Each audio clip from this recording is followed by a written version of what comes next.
Friday was one of the was a monumental victory for conservatives, for constitutionalists, for people that want to protect and preserve life. It was a massive victory. But we were so ready, we were bracing for impact, that we were going to lose the narrative war and we were just going to have to take it. But remarkably, days later, now on Monday, they look like the zealots and the extremists. And we look as if we're the moderate and reasonable ones, because we are, by the way. They're the ones that are arguing irrationally and frenetically. They are the ones where they have tape after tape that is circulating on social media that shows that there's something deeper at play here than just an abortion debate. Now, it's important to reinforce the point. Roe versus Wade being overturned is a very moderate decision. The court did not take a position on the constitutionality of the practice of abortion, of which I do believe, for the preservation of life, that abortion should be unconstitutional. That is not the decision they made. They instead made a very technical, judicial decision, of which I completely support and I'm very thankful for, where they said that the judicial activism that Roe versus Wade started and the judicial activism that they used was not a proper way of nationalizing or creating a new right that is not found in the Constitution through some sort of weird calisthenic interpretation of the 14th Amendment. Now, this would have happened earlier if it wasn't for Justice Kennedy in Planned Parenthood v. Casey in the early 1990s, making a very bizarre, abstract argument about how you could define your own existence and there really is no such thing as objective truth. One of the weirdest decisions ever issued. And it was a massive blow to the pro-life movement because they thought in the early 90s this would be a way to overturn Roe. This is a very moderate position. All four justices that wanted to uphold Roe, they're like, well, just because a decision gets forward, who are we to overturn it? Now, of course, that is an incredibly silly and immoral way to look at your role as a Supreme Court justice. Just look at the Dred Scott decision. The court was wrong, and then they reversed their decision later. The court allows for adjustments, improvements, and corrections. So here's just one example of how and why we are winning the narrative war. While those of us that are pro-life are thanking God, we're not rubbing it in people's face. We're saying it goes back down to the states. You can make your own decision. About 8 states now have completely outlawed abortion, which is amazing.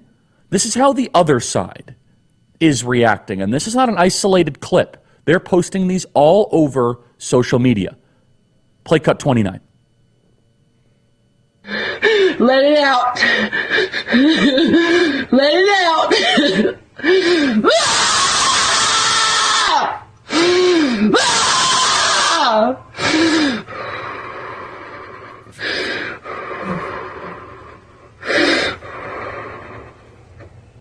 Now, that is one of many clips that I could play for you of TikTok videos, Twitter videos, and Facebook videos of people that are just losing their mind. Now, if you don't think this is a spiritual battle, I encourage you to rewatch that video.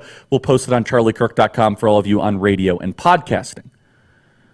They look like the irrational ones because they are. There is no argument that is resonating right now with the reasonable, kind of more moderate middle in the country that they are offering. For example,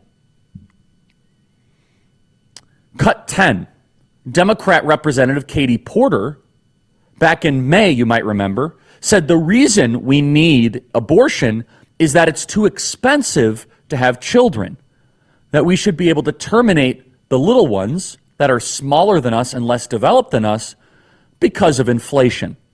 Play cut 10. Things like inflation can happen, and it can become more expensive to feed your kids and to fuel your car, is exactly why people need to be able to be in charge of how many mouths they're going to have to feed. So the argument that is being made is that because the cost of living is too much, that you should be able to terminate those that might need a meal here and there. And it's not stopping there. We will get the tape here of Anna Navarro as well, who said we need abortion because of people with Down syndrome, because of people that have special needs, that it's hard to have people with special needs in your family, and we should just be able to get rid of them.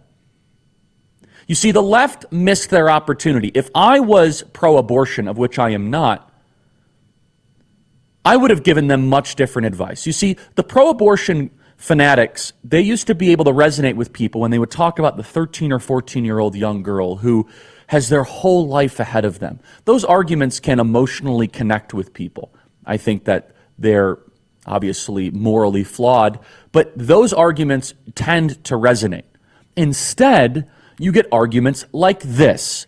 You get arguments like Jessica Tarlov on Fox News saying that she finds it hard to believe that if one of Ted Cruz's daughters got pregnant because she was raped, or if because an uncle got her pregnant, that he wouldn't do everything in his power to make sure that baby didn't come to term. Play cut 11. Protecting the life of the mother. Some of these states are going to have no exceptions for rape. Hard to believe for the conservatives on TV. I saw Ted Cruz on earlier, touting the ruling that if one of Ted Cruz's daughters got pregnant because she was raped, or God forbid, an uncle or someone got her pregnant, that he wouldn't do everything in his power to make sure that his daughter didn't have to carry that baby to term. The hypocrisy is beyond comprehension here. Republican women get pregnant too. And I'm not saying we can't have a conversation about 15 weeks or 20 weeks. I know a lot of people who are pro-choice have numbers like that, but the more they talk, the more unreasonable they seem. And yet we continue as pro-lifers. We were very disciplined over the weekend. We talked about the need to be able to offer services and to offer help for people that are now having children come into the world, that we have a moral obligation as pro-lifers to offer all the resources available so that abortion is just unthinkable because people cite financial circumstances for abortion. And it's a remarkable thing because as we look back to Friday and the reversal of Roe versus Wade, I thought we were going to lose the narrative war. And the narrative industrial complex is collapsing. You see, they're so used to being able to talk about the same 5 or 6 things over and over again. But because of the social media age, and because of the infrastructure the conservative movement has built, and because of our very talented radio show hosts and podcast hosts and people like Tucker Carlson and our social media infrastructure that's been built on the right, and yes, the meme community, the left doesn't stand a chance. They just keep on writing the same things and people find it to be unpersuasive. And they're talking about eliminating people due to special needs.